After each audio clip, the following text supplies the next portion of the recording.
crews are on the Connecticut River after a deadly boat crash. It's just a tragedy, you know, it really is. Tonight, 2 men remain missing. Search crews are scouring the water. Rescue efforts that go on, they take a lot of time.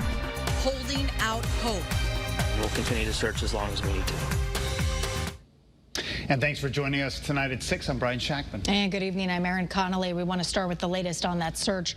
More than 20 hours since the boat crashed into a jetty. Tonight, we know 9 people were on board, 6 rescued, a 7th found dead. 2 are still out there. We have team coverage for you. Channel 3 investigative reporter Cassidy Williams is talking with boaters about previous crashes at this location. But we'll start with New London Bureau Chief Luke Hadesh, with the search efforts. Luke. Brian, Aaron, we have seen a number of search boats going up and down the Connecticut River looking for these 2 missing men all afternoon, and we're nearing the decision point of whether or not they are going to continue tonight, nearly 24 hours after that crash. This is the 31-foot boat. 9 people were aboard when it crashed into the break wall at the mouth of the Connecticut River around 9:15 Labor Day night. Based on the damage, it looks like they hit it, pretty hard at high speed. Investigators don't know how fast the boat was going. They'll use the GPS aboard to find out. 1 person was pronounced dead at the break wall Monday night. 6 others taken to the hospital, many of them since released. Now the focus shifts to finding the remaining 2. Currents affect it, wind affects it.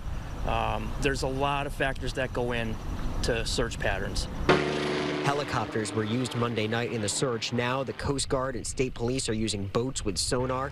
Investigators believe the group was returning from a day trip to Block Island, and they are local to the Old Saybrook area. I've lived here on the water. I've been a boater.